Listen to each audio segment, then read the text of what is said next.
Hoy tenemos una gran invitada que ha sido una mujer que ha dedicado muchos años de su vida a trabajar con mujeres indígenas y la causa también de mujeres indígenas y derechos humanos. Estamos aquí con Irma Velázquez Nimantú.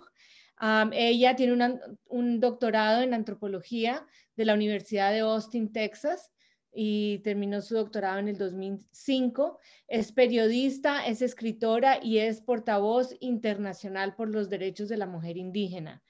Irma es maya quiché y desde el 2002 ha tenido un papel muy importante en los procesos históricos. Ay, perdón, es que no alcanzo a ver aquí lo que estoy leyendo, aquí estoy viendo mejor. Ella es la primera mujer maya quiché en obtener su doctorado en antropología social. Ha sido testigo experto en cortes en contra de la violencia sexual, en contra de mujeres, dentro del conflicto armado de Guatemala. Y también participó en el juicio de Sepur Sarco en el 2016, en defensa de la mujer maya. Mujeres mayas que sobrevivieron la esclavitud y la violencia sexual durante el conflicto armado de los 60s y en el 96, o entre el 60 y el 96. Ella también es parte o miembro del Grupo Consultivo sobre América Latina de líderes indígenas de UNICEF, y también ella trabaja con las Naciones Unidas, el Programa de la Mujer en Latinoamérica y el Caribe. Entonces, le doy la bienvenida. Es un placer tenerte aquí, Irma. Yo sé que muchas de las personas que están en la audiencia son jóvenes indígenas de toda América Latina, que están muy interesados en lo que nos tengas que contar. Bueno, quiero decirles a todos también que hay interpretación. Remember, there is interpretation if you need interpretation in English. Bueno, te dejo la palabra, Irma. Muy buenas tardes para todas y todos los hermanos y las hermanas. Es difícil no hablar y no saber qué están detrás, pero es como funciona el sistema ahora. Quiero agradecer profundamente a Marcela Vázquez León por esta invitación. Realmente es la posibilidad de trabajar juntas y de trabajar en equipo también con la Universidad de Arizona para poder facilitar estos procesos. Bueno, yo quisiera empezar un poco planteando cómo ha sido mi experiencia y esto es con el fin de que pueda servir a toda la juventud que está viendo este proceso. Y quiero enfocarme fundamentalmente en la juventud indígena, en las mujeres indígenas, en los jóvenes indígenas que están muchas veces pensando lo difícil que es poder prepararse, lo difícil que es poder llegar a la universidad. Es un sueño que acariciamos muchísimo y que no siempre logramos alcanzar. Pero para quienes sí lo logran, para quienes tienen esa oportunidad, muchas veces nos decimos, ¿para qué invertir tantos años? Un proceso tan largo, si no tenemos los recursos o si esos recursos van a dejar de servir para nuestra familia y los vamos a invertir en nuestra formación. Y yo creo que esas son preguntas con las que todos nos hacemos viniendo de comunidades indígenas, con una serie de limitaciones, enfrentando el racismo, enfrentando una serie también de desafíos a lo largo de nuestra vida. Así que esa también fue una pregunta que yo me hacía. ¿Cómo voy a usar la educación? ¿Cómo voy a usar la formación a la cual yo quiero aspirar? Y siempre traté de trabajar pensando que la universidad podía ser una herramienta como lo fue el español para mi generación. Mis padres son, especialmente mi madre, es casi analfabeta y su primer idioma era el quiché y siempre tenía su español con un español muy elemental y siempre ella sentía una profunda frustración por no poder expresarse bien. Y creo que cuando mi generación logró el español, para mis padres fue como una gran posibilidad de sentir que podían hacer defensa de sus derechos frente a los abogados, frente a los médicos, de pedir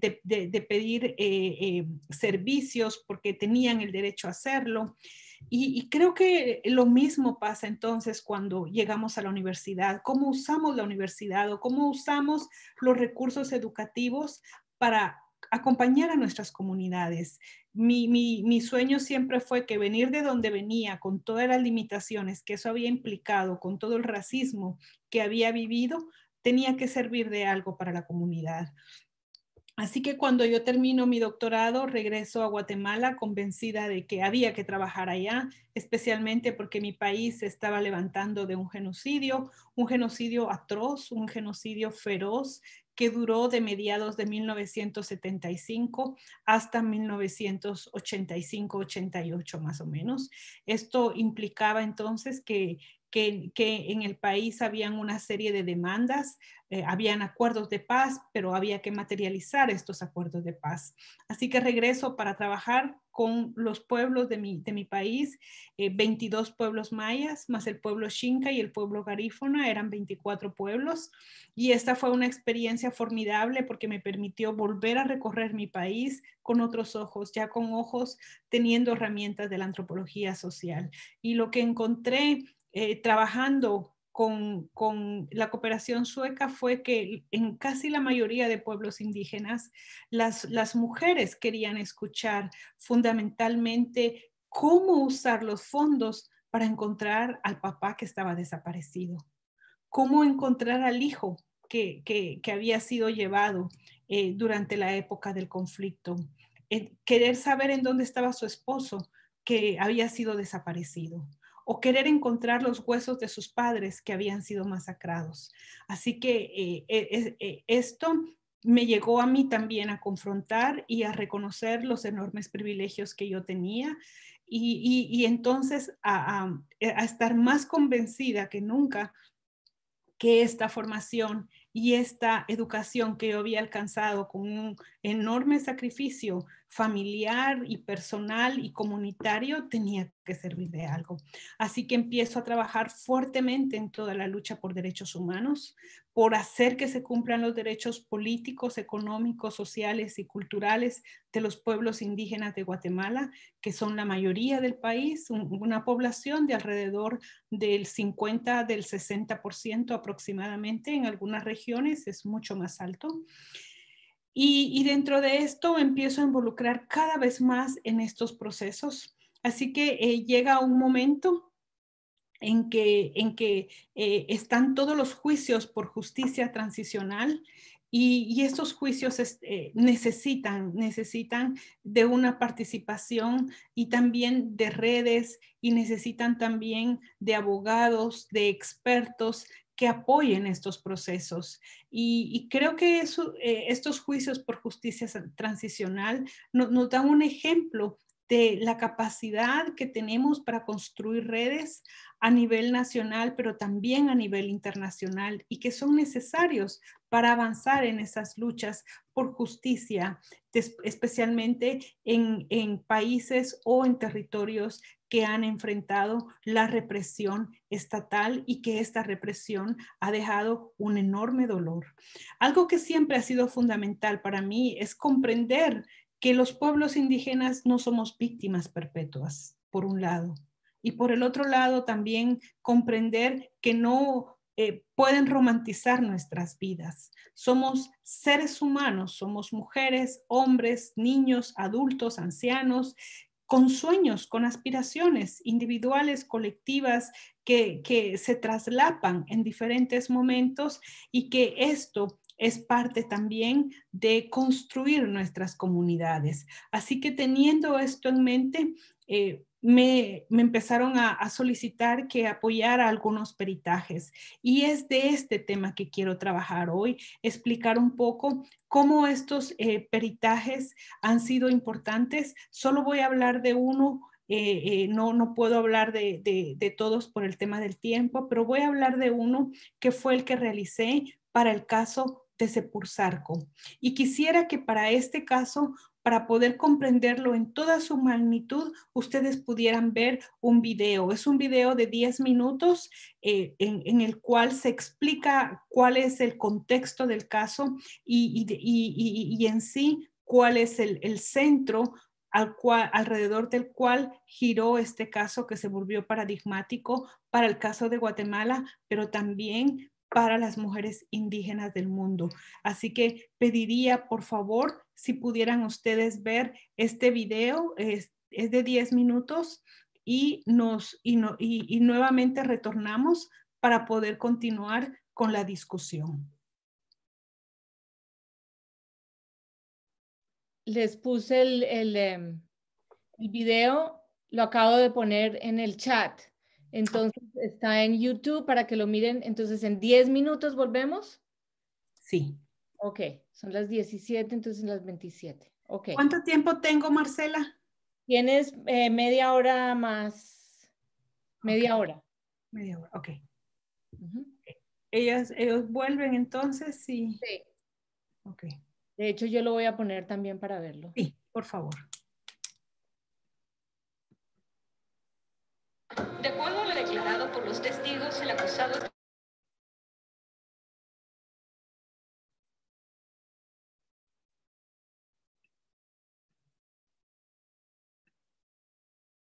acuerdo a lo declarado por los testigos...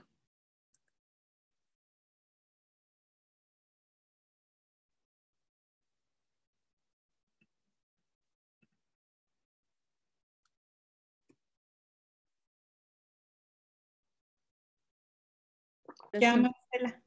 Sí, ok. Muy bien. Sigamos. La idea es que tengas unos 10 minutos más para presentar. 15 minutos, perdóname, pero es que estaba como mal del tiempo para que tengan tiempo de hacer preguntas. Ok, voy a hacer algo entonces bastante rápido. Yo recuerdo que me había dicho que era más de 40 minutos de presentación. 45 es el total del tiempo. Ay. Ok. Pero entonces, sí. Pero podemos dejar un poquito menos de tiempo para preguntas. Dale tranquila. Dale unos 15 minutos más, 15 minutos más. Ok, sí, por favor, porque si no, no va a funcionar. Ya. Sí, lo que...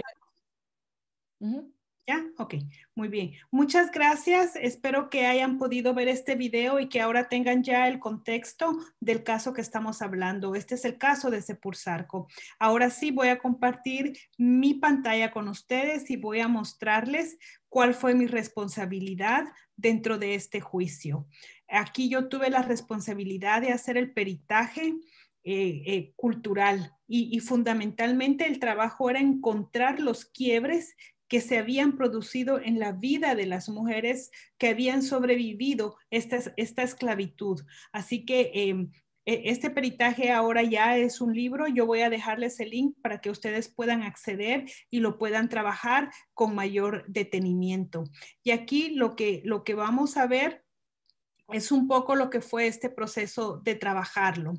En este peritaje, fundamentalmente, me centré, porque como era un peritaje cultural, era en discutir el concepto de cultura desde una perspectiva crítica para entender la cultura de los pueblos indígenas, no desde una perspectiva folclórica, pero también me enfoqué en el contexto de los hechos y para esto era importante traer la historia, el método histórico como una herramienta fundamental para poder comprender que la violencia que enfrentaron las mujeres de Sepursarco no era una violencia que se reducía a ese momento histórico que se estaba juzgando, sino que era una violencia histórica que debía de ser comprendida en el marco mucho más amplio del proceso de la colonización cuyos efectos aún se mantienen.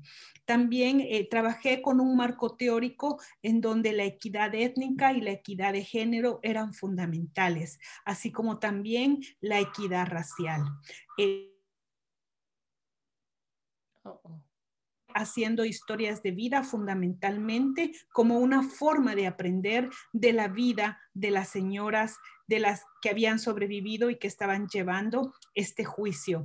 Así que parte de eso cómo construir esa historia de vida está plasmado en la parte metodológica, cómo hacer las entrevistas cortas y las entrevistas largas, las entrevistas amplias y las entrevistas dirigidas. Y luego están todas las historias de vida de las señoras.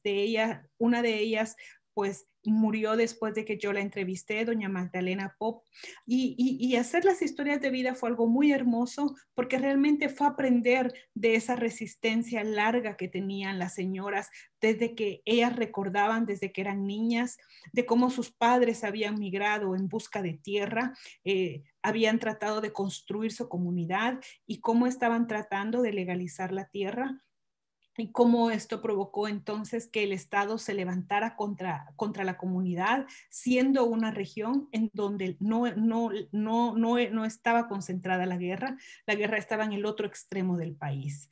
Y también parte de mi trabajo era plasmar cuáles eran las condiciones actuales de vida y algo que yo planteé al tribunal fue que si me tocaba hacer un retrato de esta comunidad, era que estas eran mujeres jóvenes cuando fueron atacadas, que estaban iniciando su vida en familia y que esa vida fue totalmente destruida, pero que tenían una comunidad autosostenible, producían sus alimentos, tenían sus animales, tejían, tenían todas sus redes, tenían personas que se dedicaban a la salud, a lo interno, comadronas, hueseros, hierberas, o sea, tenían toda una lógica interna de autosostenibilidad que fue quebrada por la guerra. Pero también el factor tierra como el factor determinante que hizo que su comunidad fuera golpeada y arrasada, porque en principio cuando llega el ejército, ataca a los hombres, a quienes mata a todos los hombres o los secuestra o se los lleva, los desaparece y también a los hijos que eran adolescentes en ese momento. Entonces solo quedan las mujeres con los niños pequeños y por eso se hace más fácil convertirlas en esclavas sexuales. Para comprender eso había que plantear el tema de la tierra como un factor fundamental de pelea y de disputa en ese marco. Luego también las mujeres y la violencia. Las mujeres mayas en el centro de la violencia colonial, en el centro de la violencia sexual y también en el centro de la violencia ya del siglo XX. ¿Cómo hacemos esa conexión? Y luego también trabajé el tema del racismo. ¿Cómo entendemos estos actos, diríamos, en contra de la humanidad que ocurren en los cuerpos de mujeres indígenas? ¿Por qué se dan con tanta facilidad? ¿Por qué el Estado lo permitió? ¿Por qué la comunidad internacional guardó silencio frente a estas atrocidades? Y luego las conclusiones, la bibliografía y los anexos de fotografías que fui recopilando. Así que en este peritaje ustedes pueden encontrar el trabajo que realicé usando las herramientas antropológicas, herramientas históricas y también herramientas metodológicas que permitieron realizar este trabajo y llevarlo a los tribunales. Una cosa era escribirlo, una cosa era plantearlo en el documento y otra cosa era llegar a los tribunales a presentarlo, porque esto es totalmente distinto. Estamos frente a un tribunal de justicia, no estamos frente a una clase, no estamos frente a una conferencia y entonces eso también era un reto poder llegar para poder presentarlo. Aquí pueden ustedes ver las historias de las señoras, que son historias que empoderan, que no son historias que nos van a dejar solamente con una profunda tristeza, sino que al contrario, por eso para mí son importantes las historias de vida, porque a través de las historias de vida nos podemos acercar a otras mujeres, a otros mundos y podemos comprender y conocer la complejidad de lo que vivieron, de lo que enfrentaron, pero también su resistencia para demandar justicia. Siempre me preguntaba, ¿cómo mujeres con estos niveles, viviendo en una severa pobreza, siendo monolingües, lograron buscar justicia, se levantaron, se organizaron y llevaron a los tribunales a militares que en mi país, por lo menos, eso era totalmente impensable?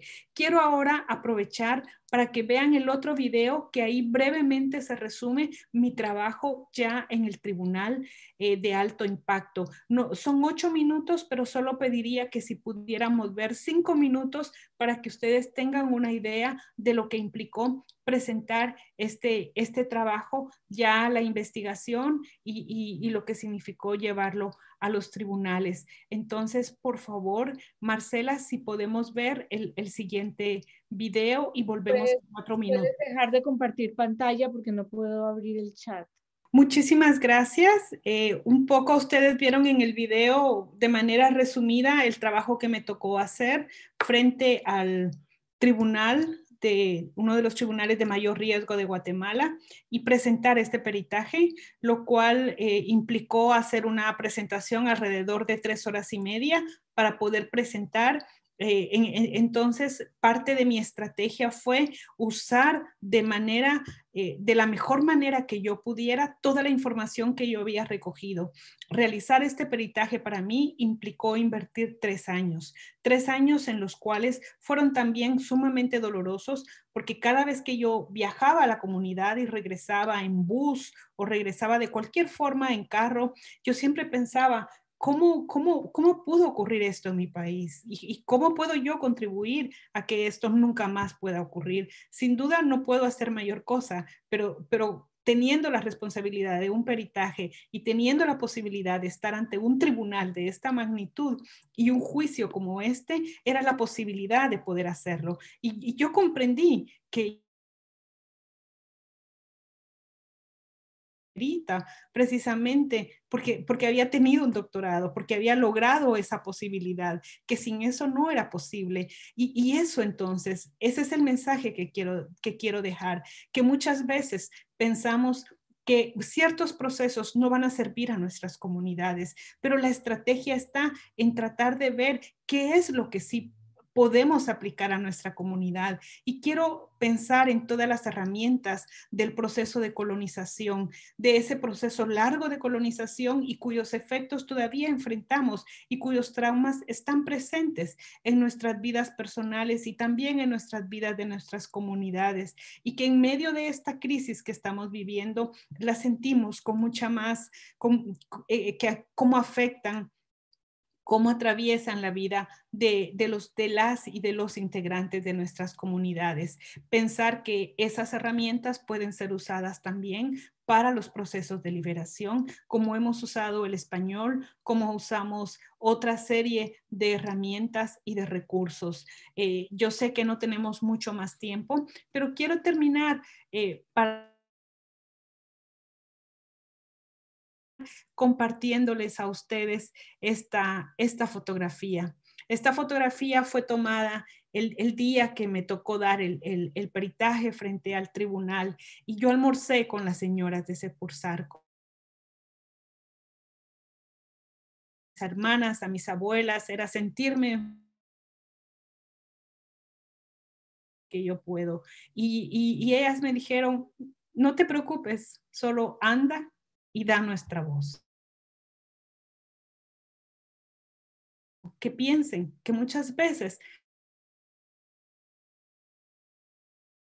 o no, por el hecho de habernos formado, de tener que llevar esa responsabilidad comunitaria. Y la tenemos que hacer de la mejor manera posible, sabiendo que parte de eso es fundamental para muchas veces lograr o alcanzar ciertos derechos y para tratar de que el pasado no vuelva a regresar a la vida presente de nuestras comunidades y de nuestras familias. Que ustedes pudieran tener. Muchas gracias. Muchísimas gracias, Irma. Si quieren, por favor, escribir algunas preguntas. Este es el momento. Mientras tanto, yo quería pedirle a Irma, tú dijiste que ibas a compartir con nosotros el documento. Si quieres ponerlo en el chat, con eso para los que quieran. Sí. Aquí estoy colocando el link del libro en donde ustedes lo pueden bajar y lo pueden trabajar. Ahí está ya. Bueno, muchísimas gracias. Entonces, no tenemos mucho tiempo, pero sí, si alguien tiene alguna pregunta, sé que hubo unos comentarios antes. Gracias por el video, muy relevante. Sé que algunas de ustedes también han pasado por momentos complicados como mujeres indígenas y qué mejor ahorita que poder hablar con Irma y con todo el trabajo que ella ha hecho. No veo preguntas aquí. Aquí hay una pregunta. No, es simplemente gracias por compartirnos su experiencia y conocimiento. Yo quiero preguntarle a Irma si este proceso, ¿cómo? Bueno, aquí hay alguien más. Hola Irma, admiro tu trabajo y tu valentía. Soy guatemalteca y sé lo difícil que es lograr que se haga justicia. ¿Cuál crees que fue la prueba que tuvo mayor peso en el juicio de Sepur Sarco? Y también, ¿qué consejo nos darías para animarnos a seguir tu ejemplo? Muy buena pregunta. Muy bien, muchas gracias por la pregunta. Bueno, yo creo que fueron todas las pruebas en general, no fue una sola. Por ejemplo, no sé si Marcela recuerda, por ejemplo, cuando se trasladaron las cajas con los restos que fueron encontrados en la comunidad, ¿verdad? De los hombres que habían sido asesinados, pero también de los jóvenes y también los peritajes. Fue uno de los juicios que más peritajes tuvo del más alto nivel. Así que esto también fue fundamental, pero sobre todo quiero decir que lo más importante fue la voz y la presencia de las señoras como sobrevivientes. Yo aprendí algo. Podemos tener los jueces más conscientes, podemos tener los mejores peritos, los mejores equipos de abogados, las mejores organizaciones que estén dispuestas a acompañarles. Pero si los sobrevivientes no quieren buscar justicia, sencillamente no se puede. Pero cuando los sobrevivientes están dispuestos a llegar a las últimas consecuencias, es impresionante lo que se puede lograr. Se puede no tener el idioma, se pueden no tener los medios económicos, se puede vivir en la ruralidad más lejana que podamos imaginar, se puede no conocer las instituciones de justicia, pero teniendo ese deseo profundo se logra y ellas son un gran ejemplo de esto. Bueno, tenemos un comentario de Eva Basilio. Muchas gracias por compartir, doctora Irma. Desde la conferencia que dio en el programa Juntos ante la Pandemia, me ha inspirado mucho. Gracias. Y Scarlett Miranda, quisiera preguntar qué seguimiento se ha dado al caso y cuáles son sus proyectos actuales.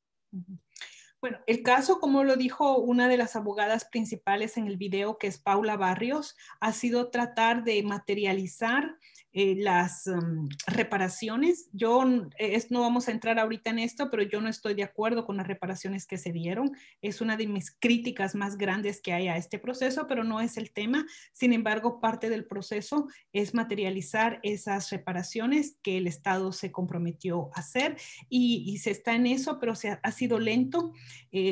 No ha fluido como se esperaba y creo que ha sido el tema de la tierra, por ejemplo, todavía sigue en disputa y va a ser un proceso. Van a poder ver la justicia como ellas hubieran esperado. ¿Y qué hago ahora? Bueno, soy profesora invitada en la Universidad de Stanford y estoy trabajando, enseñando a estudiantes graduados y también estudiantes de licenciatura. Además de eso, acompaño procesos de formación en mi país con mujeres indígenas, procesos de formación política, empoderarlas para poder hacer sus presentaciones, para poder debatir, para poder presentar sus pensamientos y motivarlas sobre todo a procesos de empoderamiento para que ellas apoyen a sus comunidades dentro de otras cosas que estoy haciendo. Bueno, y yo creo que la última pregunta con eso, porque los muchachos se tienen que ir al micrófono abierto, a no ser que salgan muchísimas más, pero otra pregunta es que, bueno, aquí hay otra, a ver. Sí, si tienen las preguntas, háganlas rápido porque no va a haber mucho tiempo. Bueno, Silvia Bardales Quispe, le escribo desde Tacna, Perú, perdón.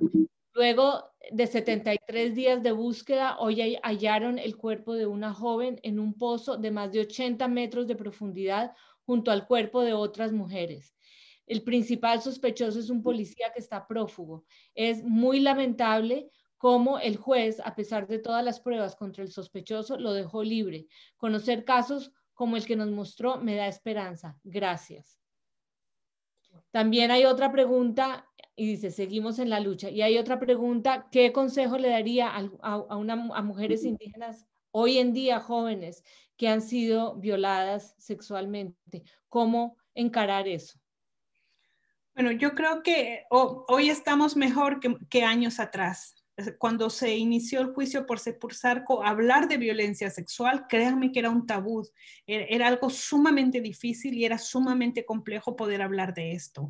Sin embargo, hoy estamos en un momento distinto precisamente porque las mujeres de todo el mundo se han organizado. Así que es importante avanzar y usar las estrategias que existen a través de los sistemas de justicia, pero también a través de las organizaciones de nuestras comunidades. Pero también yo quisiera dejar un mensaje a las mujeres jóvenes que busquen por todos los medios posibles sus procesos de formación. O sea, nuestras comunidades están llenas de necesidades. O sea, no necesariamente tenemos que pensar que el formarnos implica dejar nuestra comunidad. Al contrario, nuestro reto es hacer que nuestra formación pueda realmente compenetrarse con lo que nuestra comunidad necesita. Nadie más sabe lo que nuestra comunidad necesita que nosotras mismas.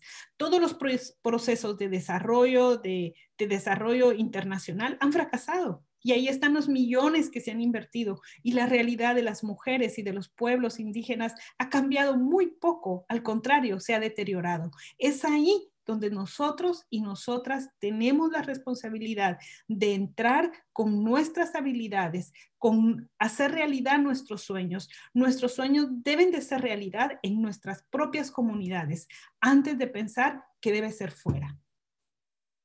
Muy bien. Otra pregunta. Hola Irma, esto es de Dayana Blanco Quiroga. Hola Irma, saludos desde Bolivia, te admiro bastante. ¿Cuál crees que es la base para empoderar a las mujeres indígenas o cómo lo haces tú en tu comunidad? Creo que la educación, ¿no? Pero si hay algo más. Bueno, realmente no es, en parte la educación es fundamental, pero también en Guatemala y también en otras partes de América Latina, las mujeres están cansadas, las mujeres indígenas están cansadas de no ser escuchadas, de que los espacios cada vez se les cierran, de no tener una vida económica digna. Yo he trabajado con comunidades en donde las mujeres tienen ideas económicas brillantes, pero no tienen acceso al crédito, no son sujetas de crédito porque la institucionalidad no las ve como eso y entonces les presenta microcréditos. O sea, para empoderar mujeres, nosotros no lo vamos a hacer, son ellas las que se empoderan por sí mismas y ellas son las que tienen las ideas. Lo que tenemos que hacer es tratar de trabajar colectivamente, de escucharnos, de apoyarnos y de empujar a construir los sueños que cada quien tiene. Y yo les aseguro que si escucháramos a todas nuestras hermanas,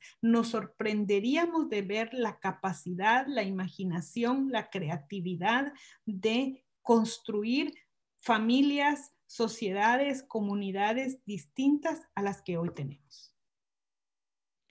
Así es. Eres muy inspiradora, realmente.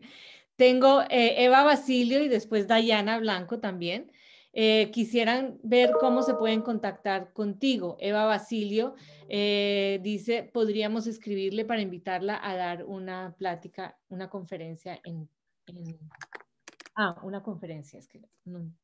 Ya coloqué mi correo electrónico en el chat. Por favor, ahí está mi correo y para mí es un placer siempre trabajar con hermanas indígenas de cualquier espacio porque nos nutrimos de unas a otras. Muy bien. A ver, aquí hay otra pregunta de Ana Mendoza. Qué gran labor, Irma. ¿Qué papel juegan los procesos de sanación en el proceso? Gracias. Es una pregunta muy importante. Hay traumas históricos, traumas coloniales, o sea, traumas largos, pero también hay traumas cortos. El caso Sepursarco es uno de los mejores ejemplos para poder ver ese trauma histórico largo que las mujeres indígenas traen consigo. Y también ese trauma corto que implicó esos 8 años de estar obligadas a prestar servicio doméstico y esclavitud sexual. Y ahí podemos ver que para las señoras algo que fue fundamental y que las empoderó fueron procesos de sanación propios desde ellas, en base a su cosmovisión quechí, en base a su idioma y también en base al acompañamiento de otras colegas que no eran del pueblo quechí, pero que se compenetraron de este proceso. Esas sanaciones son fundamentales. Sin eso, ellas hubiera sido un poco más difícil. Así que eso es parte de los procesos de justicia. No solamente es buscar justicia. Muchas gracias por la pregunta. Es más que eso. Es buscar empoderarse de los procesos de sanación espiritual en el marco de las cosmovisiones. Bueno. Yo creo que vamos a dejar hasta ahí porque ya los estudiantes se tienen que ir a otro evento. Espérate, porque dice Eva que no aparece el correo. Ok, lo vuelvo a colocar. Perfecto. Velázquez Tienes que mandarlos a los attendees también, no solo. Se lo mandaste solamente a una persona. Entonces, yo lo mando si quieren en este momento. Ahí está ya. Creo que ahora sí lo envié a todos los panelistas, ¿es así? A los panelistas y a los que atienden. Ok, oye, disculpen, es que hay no, es complicado. Sí. A ver, ¿ahora qué tal? Ahora sí. Muy bien. Muy bien. Ahí bueno, Irma, como siempre, sí, están diciendo que sí. Como siempre, un gran placer y te vamos a invitar y de hecho yo quiero que cuando tengamos nuestro SUSI de nuevo, participes también dentro del instituto. Todas estas estudiantes que están aquí son del Instituto de Mujeres, muchas de ellas. Y bueno, este es un tema muy crítico, no solo para las mujeres, pero para los hombres también, para los jóvenes. Todos tenemos que estar con los ojos abiertos, con los oídos abiertos de lo que está pasando y de cómo podemos apoyarnos unos a otros. Entonces, muchísimas gracias, Irma. Yo sé que para todos los que han escuchado tu ponencia, a pesar de que no los vemos, este es un tema sumamente importante. Muchas gracias, Marcela. Muchas gracias, Clea. Gracias también a quienes ayudaron con la interpretación, a Nico, a Ivette y a todos los que hicieron posible el evento de SUSI. Y sobre todo un abrazo muy profundo hasta donde estén, en las montañas, en las tierras altas, cerca de los lagos, cerca de los volcanes. Un abrazo muy grande y sigamos luchando por una vida digna para las mujeres, para los pueblos indígenas. Muchas gracias. Hasta pronto. Bravo, un abrazo. Chao. Chao.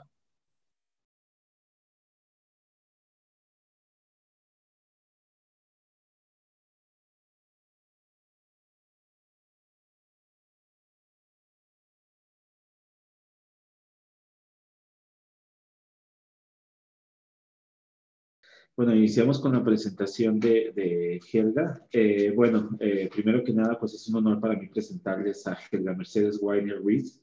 Ella es una joven indígena del pueblo guaraní occidental de Paraguay, ex becaria del programa SUSI 2018, es técnica en trabajo social y recientemente terminó su licenciatura en Psicología Social y cooperación en elaboración de proyectos internacionales para la Unión Europea. En el 2019 accedió a una pasantía en la ONU del programa Fellowship de Alto Comisionado de las Naciones Unidas.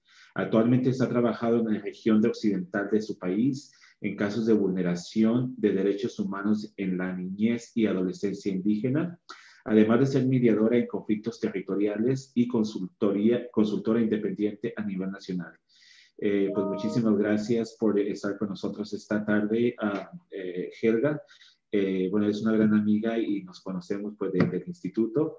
Te dejo con tu presentación en temas de derechos humanos indígenas de incidencia de las mujeres indígenas. Gracias. Hola, ¿qué tal? Un gusto, es un placer, sinceramente muy agradecida por este espacio, de poder compartir con usted una experiencia más y la vida de cómo sigue después de Susi. Yo creo que la mayoría de nosotros, quienes pudimos acceder a este programa, nos comprometimos de alguna u otra manera para poder contribuir con nuestras comunidades y seguir fortaleciendo la lucha indígena, en mi caso la lucha indígena. Y nada, vengo a presentarles un poco, hablarles un poco de los derechos humanos en sí y en esta oportunidad la incidencia en sí de las mujeres indígenas. Para ello voy a compartir un PowerPoint.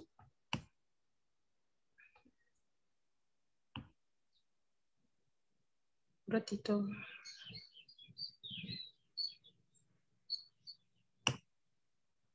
Ok, bueno.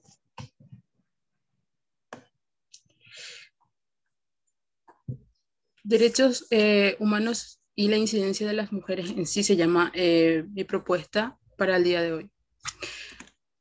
Como sabrán, las mujeres han resistido, han históricamente levantado algunos pueblos, algunas naciones, y por ende en nuestros pueblos o en los pueblos indígenas hay una caracterización fundamental y protagonismo para nuestras luchas.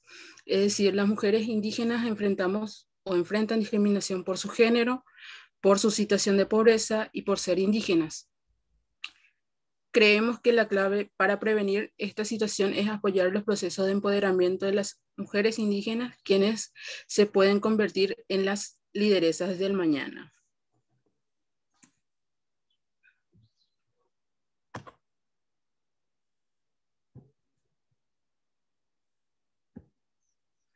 Datos claves sobre las mujeres indígenas. Aunque hay una gran diversidad en las experiencias de las mujeres indígenas, también hay un tema común que experimentan las diferentes regiones del mundo.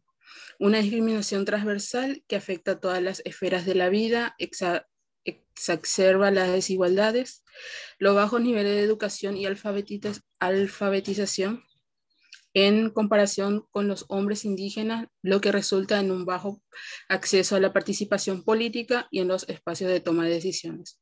Son portadoras de conocimientos tradicionales indígenas, guardianas de las semillas y gestoras de la conservación de la biodiversidad. Las mujeres indígenas son firmes en su demanda de justicia social, equidad de género y respeto a los derechos y modos de vida de los pueblos indígenas. Desde nuestros conceptos, y esto es de generación en generación, quienes nos pasan, nuestros mayores, nuestros abuelos, nuestras abuelas, todo lo que hoy día somos, ¿verdad? Y esto que tiene que ver con el tema de derechos humanos. Al ser un pueblo que existe en el mundo, más allá de la diversidad que exista, este pueblo fue uno de los pioneros que puso una brecha a las naciones en sí, valiéndose para proteger sus derechos, tanto individuales como colectivos.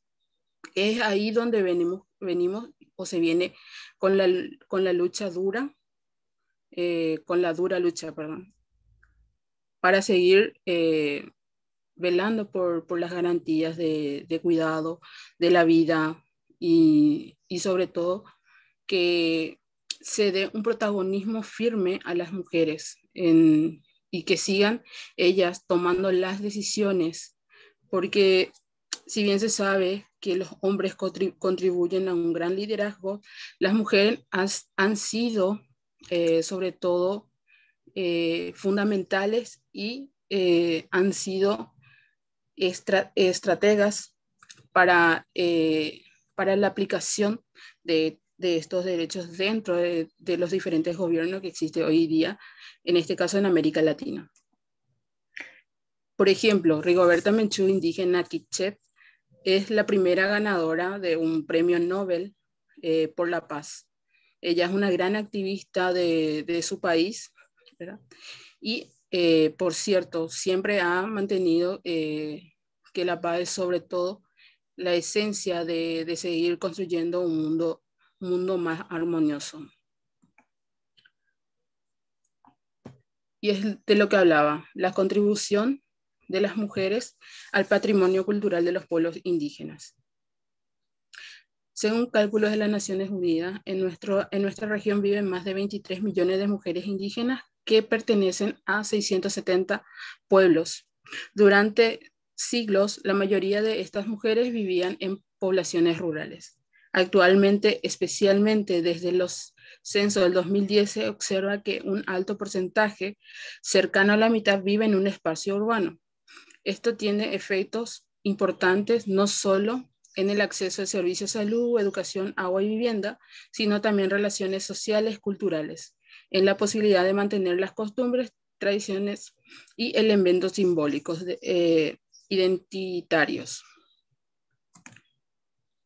Aquí, por ejemplo, vemos a Mónica Michelena. Ella es una activista de la nación charrúa, quien lucha por los derechos de la nación charrúa en Uruguay. Uruguay es uno de los pocos países que no reconoce a sus indígenas, y ella es una gran activista que siempre está en los espacios de incidencia para la aceptación del país y reconozcan los derechos de esta nación.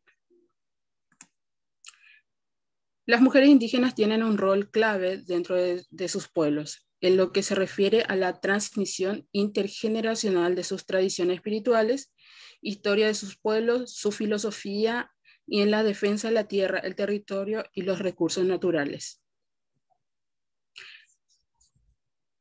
Bueno, aquí vemos a grandes lideresas a nivel mundial quienes hicieron o tuvieron un rol protagónico a la hora de posicionar las situaciones de sus pueblos. Recientemente está la defensa de la Amazonía ecuatoriana por los Guaraní, la primera diplomática en asumir un rol, la joven, no recuerdo su nombre, pero es del Perú. Luego están las Samis, que tienen un gobierno completamente independiente y que son de Europa, y las hermanas de Guatemala, que no muestran en su esencia en sí que las mujeres podemos seguir aportando mucho y mucho más, y hoy día el protagonismo juvenil es sobre todo lo que marcará las pautas del mañana, del hoy y de lo que vendrá. Creo que muchas gracias. Auye, thanks.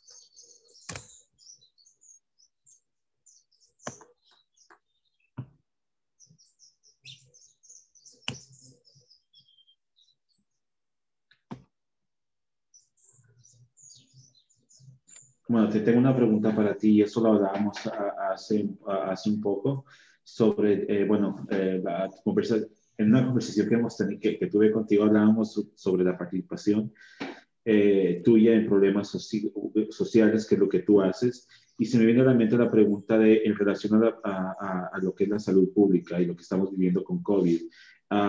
No sé si pudieras hablar un poquito de tu incidencia, qué es lo que estás trabajando, o en relación a cómo les ha afectado a la comunidad indígena, que es muy, muy grande en Paraguay. Sí, sí. Bueno, en una conversación con Jesús le estaba comentando más que nada la política de los gobiernos actualmente en América Latina, y sobre todo la visión que tiene en la política aquí en Paraguay. Los indígenas fueron afectados gravemente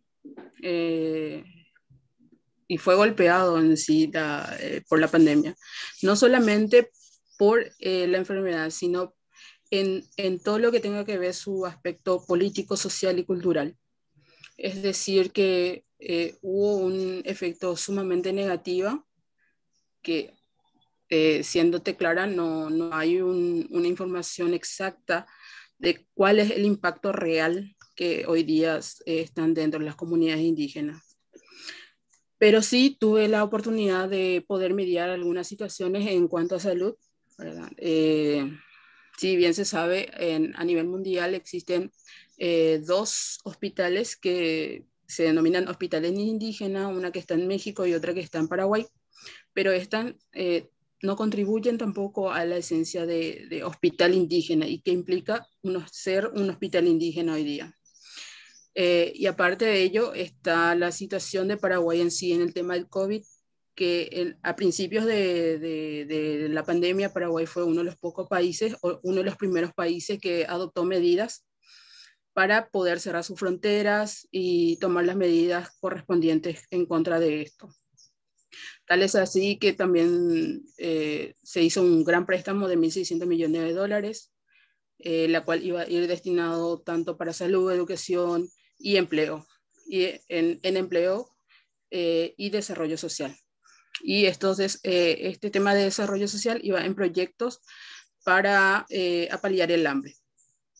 La cuestión es esta, que en el tema de salud se vio involucrado el tema de hechos de corrupción, es decir, hubo una serie de situaciones que no cuadraban y no cuadran hasta hoy día. Y entre compras de insumos, equipo de bioseguridad, también los pueblos indígenas estaban al lado, ¿verdad? O sea, era como que un paréntesis nada más en medio de todo esto. Y en la mediación que tuve la oportunidad de participar, logramos por lo menos el cambio de director, también mejorar un poco la infraestructura en sí del hospital, porque siéndote sincera, para mí no era un hospital, sino era un lugar donde depositaban a gente y si había algo que hacer, nada más se hacía, y si no, bueno, no hay remedio. Y lo otro es las compras de insumos y protección también para las personas. De hecho, se vulneró y constatamos la vulneración de derechos humanos en cuanto a alimentación, derecho individual y derecho colectivo en sí, porque también ahí había una participación directa de toda la comunidad en cuanto al trato. Entonces, en ese caso, por ejemplo, tomaron las medidas pertinentes y hasta hoy día puedo decir que se está manteniendo esa brecha entre el límite de una buena atención, pese a tener otro tipo de protocolos, o sea, para todos, es en sí el protocolo del COVID. Pero también está ahí la situación de cómo accedes vos indígena y vos persona latina al derecho a salud. Porque está la cuestión de que vos tenés toda una cultura, tenés toda una esencia de transmisión y una forma de atención, y muchas veces los doctores no entienden esta situación. Entonces, ahí ya se genera un conflicto y ya se empieza el amedrentamiento en la persona de uno. Yo tengo una preguntita, Helga. Por un lado quería, siguiendo con este tema, el tema de medicina tradicional, si se está usando algo de eso, pero por otro lado también quisiera que nos contaras un poquito lo que tú haces como mujer indígena para cambiar las cosas en tu comunidad o para tener alguna incidencia en Paraguay.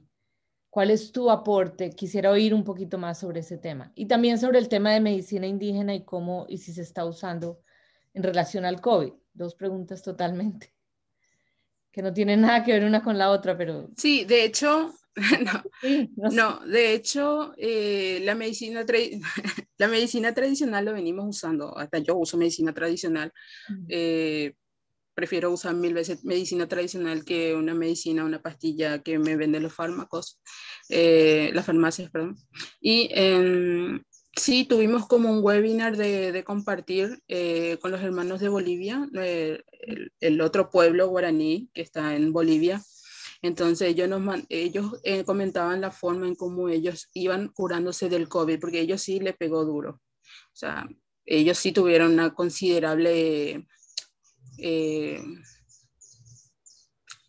una tasa alta de contagios. Entonces ellos nos mandaban las recetas tradicionales para poder nosotros elaborar acá. Y tal es así que los líderes de nuestra nación empezaron a compartir en sus redes y así sucesivamente a través de qué sé yo, grupo de WhatsApp, mensajes normales o en reunión de Zoom compartíamos toda esa experiencia. O sea, llevamos como 1 mes y medio haciendo eso, no solamente con nuestro pueblo. Y lo otro es, realmente son muchas cosas las que vengo haciendo, pero no todo podemos abarcar de una forma muy como queremos, ¿verdad? Porque muchas veces tenés que tipo obviar algunas situaciones por el simple hecho de que el Estado te dice una forma para trabajar y no tener los recursos suficientes. Desde mi organización estamos trabajando en un departamento que se llama Contrafor, que sería contra toda forma de trata de personas, ¿verdad? En el trabajo forzoso. ¿Cómo se llama tu organización? OPG, Organización del Pueblo Guaraní. Y también pertenezco a la MIPI, que es la Articulación de Mujeres Indígenas del Paraguay. Bueno, desde esas dos organizaciones estamos articulando bastante fuerte en la incidencia tanto política como económico-social, impulsando un montón de trabajos en pro del desarrollo, ¿verdad? Pero sin dejar de lado el tema ancestral, cultural, todo lo esencial de los pueblos indígenas. También estamos haciendo varios conversatorios con la gente de UNICEF Paraguay para las consultas al acceso a la vuelta a clases, ¿verdad? Pero en tema indígena. También estamos firmando alianzas con las diferentes gobernaciones a través de la OPG para poder trabajar el Departamento de Niñez y Juventud, donde yo estoy a cargo actualmente. Y es decir, que estamos iniciando un trabajo muy articulado, ¿verdad? Desde las organizaciones.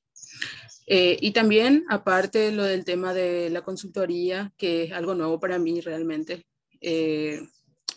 y mediación de territorios, que es algo que golpea mucho, no solamente Paraguay, sino en toda América Latina. Y bueno, Paraguay hoy día tiene una ley de deforestación cero, pero eso implica también el tema de exilio, sigue existiendo el tema de exilio de las comunidades a otro lado. Y hace poco tuve que llevar no una intervención, sino una mediación de conflictos con el pueblo guaraní Ñandeva, que es de la misma familia de mi pueblo, pero ellos son guaraní Ñandeva. Entonces tuve que ir a hablar con el líder que estuvo a cargo para que el gobierno departamental pueda también salir a favor o a tener un fallo en cuanto a la tenencia de tierra ancestral, porque es una tierra ancestral, entonces es como que no es atribuible, ni vendible, ni alquilable, nada.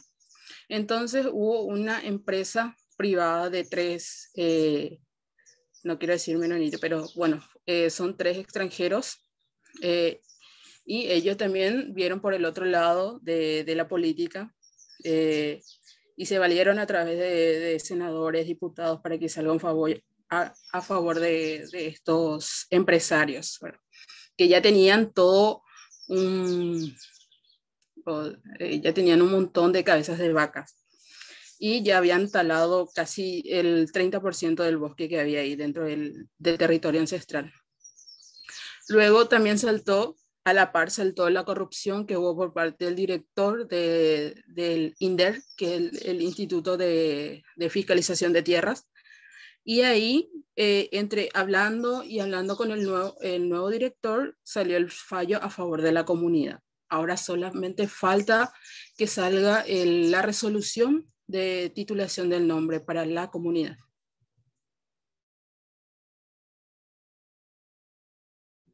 Qué bien. Creo que se nos congeló, Helga. Sí.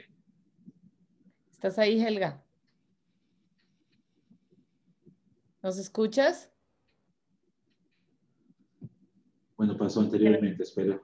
Helga está en medio de tormentas. y creo que... Yo creo que nos está escuchando. Individuales también. Sí, sí, sí. ¿Estás escuchando? ¿Qué va a pasar ahora entonces que Sí. dieron el fallo a favor de la comunidad?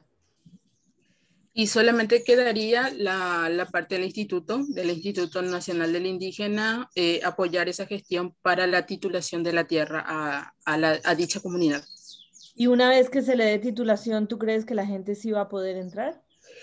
De hecho, sí, pero la cuestión es entrar a la tierra, pero no tener acceso a vivienda, a agua, a luz. O sea, el concepto básico de entrar dentro de tu tierra también te tiene que garantizar el Estado el acceso a los servicios básicos.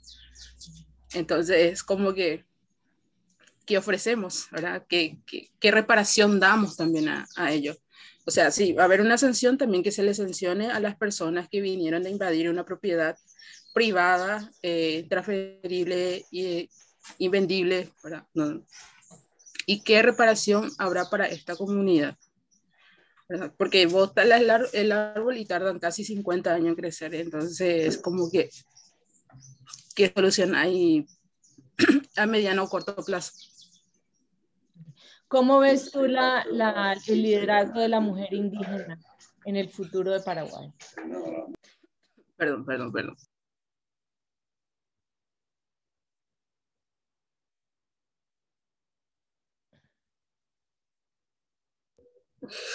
Uy, el liderazgo de las mujeres de acá a futuro, yo creo que va por buen camino, digamos, porque de hecho hay que ser muy agradecidos por las estructuras en sí que ya han conquistado de a poco las hermanas mayores. Es decir, que hubo una importante incidencia a nivel mundial para con las mujeres sobre todo, ¿verdad? Está el FIMI, está el ECMIA, está varias organizaciones a nivel mundial y que son manejadas por mujeres indígenas y mujeres muy importantes quienes hicieron mucha incidencia tanto político como económico en sus respectivos países. Entonces, yo considero, no solamente acá para Paraguay, sino a nivel mundial, creo que las jóvenes estamos llamadas para seguir con estos pasos. Es decir, no vamos a pasar lo mismo que pasaron ellas. Hay toda una historia. Sí, vamos a seguir recibiendo discriminación, abuso, qué sé yo, ¿verdad? Pero así también creo que si nos comprometemos, así como dije al principio, nos comprometimos de alguna manera para con nuestras comunidades, considero que con tales compromisos también podemos seguir mejorando, perfeccionando todo lo que las mujeres mayores dejaron, ¿verdad? Y van a seguir dejando. Y sobre todo aprender de los líderes, ¿sí? Sin dejar la esencia de ser jóvenes, ¿verdad? Porque todos somos jóvenes en algún momento y somos rebeldes revolucionarios, pero también tenemos que entender que la educación y sobre todo nuestro liderazgo vienen a raíz de cómo nosotros vamos recibiendo, vamos adquiriendo y vamos playando también con las comunidades. Y eso es lo bueno que tengo ahora, porque trabajar con adolescentes y niñas es algo que por lo menos eso me ayudó a dimensionar bastante. No se puede llegar a todos los rincones, pero sí, tratamos de poder llegar hasta donde podemos. Y para contestar la pregunta anterior, ¿cómo seguimos trabajando en base a cooperaciones internacionales? Pero enfocados en sí al empoderamiento, al liderazgo de niñas y jóvenes y mujeres sobre todo. ¿Cómo podemos seguir nosotros aportando a ese empoderamiento desde acá? Yo creo que hay demasiadas formas para ayudar. Si es por mí, haría como un grupo así de personas que vengan a dimensionar, a ver una nueva investigación más actualizada sobre todo las nuevas demandas, porque no toda demanda de 10 años es nuestra demanda actual. Porque si bien comentaba un hecho triste recientemente, es lo que hoy día a nosotros nos afecta, el feminicidio, todo lo que tenga que ver con la paridad, con el acceso a justicia. O sea, es completamente otro tipo de demanda lo que nos afecta hoy día a nosotros como jóvenes, como mujeres indígenas. Y está el otro paralelo, que la continuidad de nuestros líderes o de las personas mayores era otro tipo de demanda. Por ejemplo, acceso a vivienda, a agua, pero si bien Paraguay aún necesita el acceso a agua en muchas comunidades tienen y otras no. Entonces, como que son demandas completamente diferentes a los que hoy día, por ejemplo, nosotros ya no pegamos el lujo de defender nada más lo que está escrito en los papeles. Ahí hay una gran diferencia. Podemos defender lo que está escrito en los papeles y hacer que eso se garantice y se realice. Por eso decía, hay una implementación por parte del gobierno y hay el otro lado que esa implementación, tal implementación no existe porque se vulnera absolutamente todos los derechos, ¿verdad? Y es ahí donde, ¿qué hacemos nosotros realmente los jóvenes? ¿Si seguimos haciendo lo mismo o decidimos cambiar eso? Muy bien. Muchas gracias, Helga. No sé si Jesús tiene alguna otra pregunta. Estás mudo, Jesús. Así enmudezco de repente. Gracias, Mercedes. No. Solo darte las gracias, Helga, por compartir tus experiencias y tu parte y ser parte del cambio en tu comunidad y el impacto e incidencia que como joven y mujer indígena estás teniendo, no solo en Paraguay, sino que estás influyendo, yo creo, por ser parte de estas organizaciones internacionales. Creo que tu aporte va más allá de tu comunidad. Pues nada, gracias y pues seguimos en contacto. Un abrazo desde Tucson, desde la sierra que te dio un poquito y que nos diste muchísimo. Entonces ahí estamos en contacto. Gracias. ¿Algún otro mensaje que quieras compartir con las Susis? Y nada, una primera disculpa por las inconveniencias del clima, qué sé yo, ¿verdad? Suele pasar.